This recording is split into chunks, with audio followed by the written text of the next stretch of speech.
Hi everyone, it's Stephanie. I am going to be doing an ocean beach scene, I guess you could say, or seascape.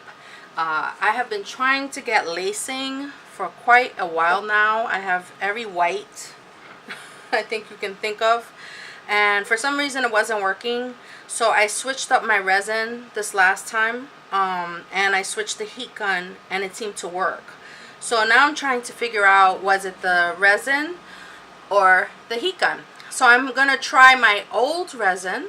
I'll tell you what the brands are at the end, but I'm gonna try it with the same heat gun I did for this one and see if it's the heat gun or the resin. It could also be, and I'm not saying that this particular resin that I've been using does not allow for lacing. It does. I've seen people get lacing with this other resin, but it could be the conditions in my room. There are a variety of factors that might be affecting it, so I'm not blaming the resin, but I was able to get some awesome lacing by going back to my old resin. So we shall see what happens. I am using 8 ounces of resin. The colors I'm using is Epoxy Candy Sand, which I love for sand. I'm using Armor Art Epoxy White Pigment. I'm using Golden Fluid Teal. I'm using Phthalo Green because I want my ocean to be more on the green side today. And I'm using Turquoise by Just Resin, and Sapphire Blue by Resins. Oh my god, this blue is amazing. And I possibly might use the Breakfast at Tiffany's by Just Resin. So that's what I'm going for, and I may I really try really hard to just do like 4 or 5 colors, but I don't know, I can't help myself. I might use this mica by Nurture Soap. It's called Synergy Mica, and it's this green gorgeous color. Okay, so I'm gonna get started. I'm gonna put my mask on so I won't be talking. I'll, if I need to pop in and do a voiceover, I will, and let's see what happens. This may not be that true of a test because I'm realizing I'm using a different white than I did yesterday. Yesterday, for the painting I just showed you, I used the System 3 white. But I do know that this white does lace, and I've seen people use it, and it does give this amazing lacing, and that's why I ordered it in the first place. So let's see, and hopefully we'll get some awesome waves going, and I'll talk to you soon. Okay, enjoy.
Okay, so for this one, I did not get any lacing at all. So here's what I've been using. I've been using Stone Coat, and I've been very successful with using Stone Coat for my geodes, for my larger paintings. But as soon as I started trying to get lacing with my white, I could not get it, and I ended up burning my resin a couple of times. No matter what I did, I couldn't get any of my whites to lace with the Stone Coat. So I decided to go back to art resin and see if that would work, and it did. So I tried art resin, and that's the painting I showed you at the very beginning. And now for this one, I went back to Stone Coat to see if perhaps it was the heat gun, because I had also changed the heat gun, or the resin. So turns out I think it's the resin. So I'm going back here, and I am going over this one and using art resin to see if it makes a difference. My suspicion is that the Stone Coat is a little on the thick side, and it's harder to break up the white so that it laces with that one. And because art resin is thinner, it's easier to get the lacing. I mean, look, I'm having no trouble at all getting this white to lace with art resin. So my conclusion is that I'm going to use art resin for my ocean pieces and whenever I want my white to lace, and I'll be using my Stone Coat for my geodes and my larger paintings, since it does very well with the larger pieces, and it helps to keep the composition intact. I love that about Stone Coat, because with art resin I find that my composition drifts sometimes and changes even when I think it's level. So I love that unless I heat it up, it will really stay in place with Stone Coat. Well, I hope you enjoyed the video. Don't forget to click thumbs up if you did enjoy the video, and leave me a comment if you have any questions or feedback, and subscribe if you like my videos. Thanks so much for being here.